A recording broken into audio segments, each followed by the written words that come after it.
नमस्कार दोस्तों, मेरा नाम हरीश गौड़ है और पूरा विश्व और साथ ही साथ भारत आज कोरोना जैसी एपिडेमिक से जूझ रहा है। मैं ईश्वर से प्रार्थना करता हूं कि जल्द से जल्द इस बीमारी से ईश्वर हम सब लोगों का कल्याण करे, विश्व का कल्याण करे और जल्दी से इसकी एंटीडोट देने की सद्बुद्धि सभी हमारे वैज्ञानिकों को दे, साइंटिस्टों को दे और मेडिकल साइंस में ये चीज संभव है तो ईश्वर से मैं यही प्रार्थना करता हूँ। लॉकडाउन है सब दूर और आज मैं आपका समय लेना चाहूंगा, थोड़ा सा आपके समय का सदुपयोग करूंगा। मैं थोड़ा सा आपको आज टेंस किस तरीके से बनते हैं और टेंस को हम आसानी से किस तरीके से सीख सकते हैं उसका नॉलेज आप में थोड़ा शेयर करना चाहता हूँ। सबसे पहले जरूरी है टेंस सीखने के लिए कि हम उसके अंदर जो एक सेंटेंस के अंदर जो चीजें होती हैं उन चीजों के ऊपर अगर थोड़ा सा गौर करें तो जितने भी टेंस हैं उनको बनाने में बहुत आसानी होगी। तो let we try to learn tenses.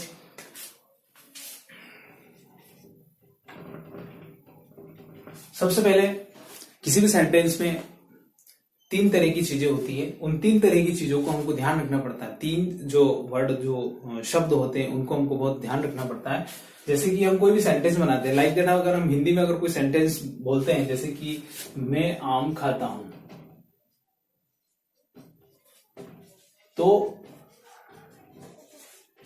ना यहाँ पर हम एक चीज तो हम थोड़ी सी मैं आपको बता दूं, जैसे जनरली हम सब लोग समझते हैं 6 से 7 से टेंसेस स्टार्ट हो जाते हैं सीखना।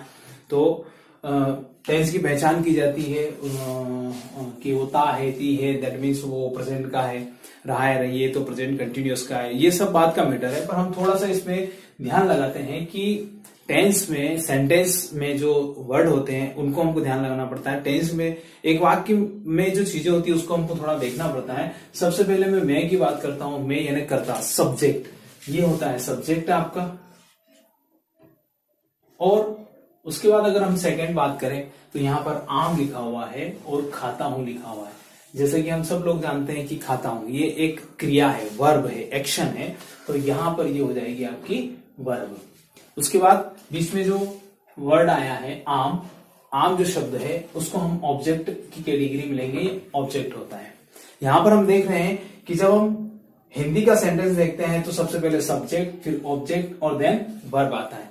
लेकिन जब हम इसको इंग्लिश में ट्रांसलेट करते हैं या इंग्लिश में हम इस सेंटेंस को क्रिएट करते हैं तब आपका ऑब्जेक्ट पीछे चला जाता है और वर्ब आपकी आगे की तरफ आ जाती है, यहाँ पर क्रॉस हो जाता है और सब्जेक्ट उसकी जगह पर एज इट इज रह जाता है। तो कोई भी सेंटेंस बनाने के लिए हम सबसे पहले सब्जेक्ट को लिख रहे हैं आई के बाद हम वर्ब लेंगे, अब खाता हूं। यहाँ पर कुछ वर्ब्स भी हमको लर्न करना पड़ेगी, जनरली जो हम डेली रूटीन में यूज करते हैं उन वर्ब्स को भी हमको याद करना पड़ेगी, थोड़ा सा हमको ध्यान लगाना पड़ेगा और हम इस सेंटेंस को इस तरीके से बना सकते हैं। तो यहाँ पर हम वर्ब लेंगे खाताओं के लिए, जैसे यहाँ पर आ जाएगा इट, खाने के लिए इट आएगा और यहाँ वर्ब की ये फर्स्ट फॉर्म है, ये भी थोड़ा हमको ध्यान रखना पड़ेगा। फर्स्ट फॉर्म लगेगी, सेकंड फॉर्म लगेगी, थर्ड फॉर्म लगेगी, लेकिन ये आप सबके लिए इजी हो जाएगा धीरे धीरे धीरे। जब जैसे आप टेंस सीखते जाएंगे तो आप कुछ ऐसी चीजें होंगी, ऐसे हिंट्स होंगे जिसकी वजह से आप पहचान पाएंगे कि यहाँ पर वर्ब की फर्स्ट फॉर्म यूज करना है, सेकंड यूज करना है या थर्ड यूज करना है, वर्ब में कहाँ आईएनजी लगाना है, कहाँ नहीं लगाना है। तो ये हम बाद में सीखेंगे, पर इसका जो बेसिक नॉलेज है सेंटेंस बनाने का, उस नॉलेज को हमको सबसे पहले सीखना होगा। जैसा कि मैं आपको बता रहा हूं, जब हम इसको इंग्लिश में ट्रांसलेट करेंगे, हिंदी में जब होता है सेंटेंस तो यहाँ एक ट्रिक होती है, एक फार्मूला होता है, एक स्ट्रक्चर होता है। According to this structure we can make the Hindi sentence. And उसके बाद अगर हमको सेंटेंस को क्रिएट करना है, इंग्लिश में ट्रांसलेट करना है, तो उसका ये एक स्ट्रक्चर है कि वर्ब आपकी यहाँ पर उठकर आगे आ जाएगी, ऑब्जेक्ट आपका पीछे चला जाएगा, आम दैट मीन्स मैंगो। तो यहां पर हमने क्या देखा, वर्ब हिंदी में पीछे थी और बीच में आ गई है और आम जो कि बीच में था वो पीछे की तरफ चला गया। यहां पर आपका एक सेंटेंस क्रिएट हो गया है, आई ईट मैंगो। तो यहां इस तरीके से हमको सेंटेंस में तीन चीजों को हमको हमेशा ढूंढना पड़ेगा, वो है सब्जेक्ट, दूसरा है ऑब्जेक्ट और थर्ड है वर्ब। इन तीनों चीजों को अगर हम ढूंढ लेंगे तो ये तीनों चीजें हम रिकॉग्नाइज करेंगे और अकॉर्डिंग टू इनके अनुसार हम सारे सेंटेंस को क्रिएट कर सकते हैं। रहा सवाल टेंस सीखने का, तो टेंस के रूल्स जो होते हैं, टेंस के रूल्स जो रेगुलेशन जो होते हैं, प्रेजेंट का, पास्ट का, फ्यूचर का, सबका अपना पर्टिकुलर स्ट्रक्चर होता है। उस स्ट्रक्चर के अकॉर्डिंग हम टेंस को सीख सकते हैं। तो यहाँ पर हम देख रहे हैं कि यहाँ पर 3 चीजें मस्ट हैं। There are 3 things is very important in making a sentence. First is subject यानी कि कर्ता, then second is object, and then third is verb. Verb जो हमको आना जाना, खाना पीना, come, go, fly, play, etcetera etcetera, बहुत सारी वर्ब हम देख सकते हैं हम डेली रूटीन में। जैसे मैं चाय पीता हूँ, मैं गाना गाता हूँ, मैं आम खाता हूँ, मैं खाना बनाता हूँ, एक्सेट्रा एक्सेट्रा, बहुत सारी चीजें यहाँ पर, बहुत सारी वर्ब होती है। और हम डेली रूटीन में इन चीजों को, इन सेंटेंस को यूज करके आसानी से धीरे धीरे करके हम टेंस को बनाना सीख सकते हैं, और साथ ही हम धीरे धीरे इंग्लिश भी बोलना टेंस के अकॉर्डिंग सीख सकते हैं। तो अगर अब मैं अगली बात करूंगा, यहाँ पर हमने सबसे पहली चीज जो देखी, बहुत महत्वपूर्ण चीज है, कर्ता, क्रिया और कर्म, सब्जेक्ट, ऑब्जेक्ट और वर्ब। अब मैं अगली बात करूंगा, अगली बात जो होगी, अब यहां पर हमने इनको डिवाइड किया था, subject, object and then verb. Generally हम देखते हैं कि शुरू में जब टेंस हम सीखते हैं तो सब्जेक्ट क्या है, ऑब्जेक्ट क्या है, वर्ब क्या है, ये हमको निकालना पड़ता है, रिकॉग्नाइज करना पड़ता है, पहचानना पड़ता है। मोस्टली सभी बच्चों का आता है, सभी लोगों का आता है, लेकिन एक बार फिर मैं इसको रिवाइज करूंगा कि सब्जेक्ट की कैटेगरी में कौन आता है, ऑब्जेक्ट की कैटेगरी में कौन आता है और वर्ब की कैटेगरी में कौन आता है। यानी कि आपको सब्जेक्ट, ऑब्जेक्ट और वर्ब को ध्यान रखना है। वो कैसे?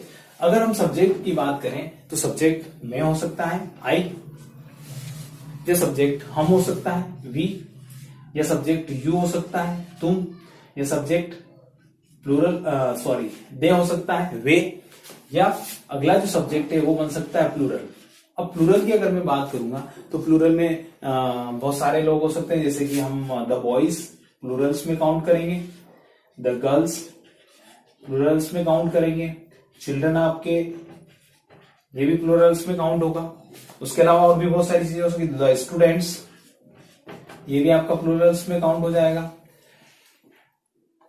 इसके अलावा हम अगर सिंगुलर नहीं है, प्लूरल है, जैसे कि एक से ज्यादा है, दो है, जैसे कि हम लिख सकते हैं राम एंड मोहन, ये भी आपका प्लूरल में काउंट हो जाएगा, क्योंकि ये एक से ज्यादा है, एक सिंगुलर में काउंट होता है। ये आपके सब्जेक्ट की कैटेगरी है। सबसे फर्स्ट कैटेगरी सब्जेक्ट ये हो सकते हैं, भाई काम करने वाला मैं हो सकता हूं, तुम हो सकता है, वह हो सकते हैं, वे हो सकते हैं, ये सब लोग हो सकते हैं। तो यहाँ कैटेगरी डाल दी। एक कैटेगरी और इसके अंदर आती है, एक कैटेगरी में और जो सब्जेक्ट्स होते हैं वो होता है ही, वह होता है ही, और शी भी वह होता है। इन दोनों में क्या डिफरेंस है आप सब लोग अच्छी तरीके से जानते होंगे, फिर भी मैं आपको बता देता हूं कि ही जो कि पुरुष के लिए उपयोग होता है, और शी स्त्रीलिंग के लिए या महिलाओं के लिए उपयोग होता है। उसके बाद हम देखते हैं यहाँ पर ईट, ईट का मतलब भी वह होता है। तो ईट या तो बेजान वस्तुओं के लिए उपयोग होता है, या किसी भी एनिमल के लिए भी हम इसको यूज कर सकते हैं। देन उसके बाद एक बारिश वाला सेंटेंस होता है, जैसे कि बारिश होती है तो इट रेन्स। तो बारिश होने के लिए जो सेंटेंस को हम जब स्टार्ट करते हैं तो उसके लिए भी हम सब्जेक्ट इट को मानेंगे। तो ही, शी, इट, या फिर कोई एनी नेम सिंगुलर हो तो वो भी इस कैटेगरी में आता है। There are 2 type of subject categories, जैसे कि फर्स्ट कैटेगरी आपकी ये हो गई है, और देन सेकेंड कैटेगरी आपकी ये हो गई है। ये सारे होते हैं सब्जेक्ट। अब ऑब्जेक्ट को मैं बाद में कवर अप करूंगा, उसके पहले मैं वर्ब को कवर अप करता हूं। आपकी जो वर्ब है, वर्ब में अभी मैंने आपको बताया था आना जाना, खाना पीना, उठना, नहाना धोना, उड़ाना, खेलना, कूदना, लिखना, पढ़ना, ये सारी वर्ब्स होती है। जैसे कि मैं कुछ एग्जांपल्स के लिए लिख देता हूं, गो, कम, फ्लाई, प्ले, कुक, है ना, बात, ये एक्सेट्रा आपकी बहुत सारी ये वर्ब है। आपकी एक्शन जो होती है वर्ब में काउंट हो जाती है। उसके बाद जो आपका ऑब्जेक्ट होता है, सेंटेंस में मैंने अभी आपको जस्ट इसके पहले बताया था कि मैं आम खाता हूं, मैं आपका सब्जेक्ट हो गया, खाता हूं आपका वर्ब हो गया, और आम आपका ऑब्जेक्ट हो गया। दैट मीन्स अगर मैं क्रिकेट खेलता हूं तो आपका क्रिकेट क्या हो गया, ऑब्जेक्ट हो गया। मैं फुटबॉल खेलता हूं तो फुटबॉल आपका ऑब्जेक्ट हो गया। मैं खाना पकाता हूं तो फूड आपका ऑब्जेक्ट हो गया। आप निबंध लिखते हैं, पत्र लिखते हैं, तो निबंध या पत्र, लेटर या ऐसे आपका ऑब्जेक्ट हो गया। इस तरीके से ऑब्जेक्ट निकलते हैं। तो यहाँ पर 3 कैटेगरी होती है। 3 कैटेगरी में हमको सेंटेंस में हमको देखना पड़ता है, इनके अकॉर्डिंग हमारा पूरा सेंटेंस क्रिएट हो जाता है। अभी मैंने आपको एक सेंटेंस में आपको बताया भी था कि किस तरीके से सेंटेंस क्रिएट होगा। तो इस तरीके से हमको 3 चीजों की तरफ बहुत ज्यादा ध्यान रखना है और सेंटेंस को क्रिएट करते वक्त हमको ये सारी चीजें ध्यान रखना है। एक चीज जो बहुत महत्वपूर्ण है उसको हमको ध्यान में लाना पड़ेगा कि जब हम सेंटेंस को क्रिएट करते हैं तो यहाँ पर हमको थोड़ा सा ध्यान रखना पड़ता है। जैसे कि मैं कोई और सेंटेंस लेता हूं, जैसे कि वह गाना गाती है, वह गाना गाती है।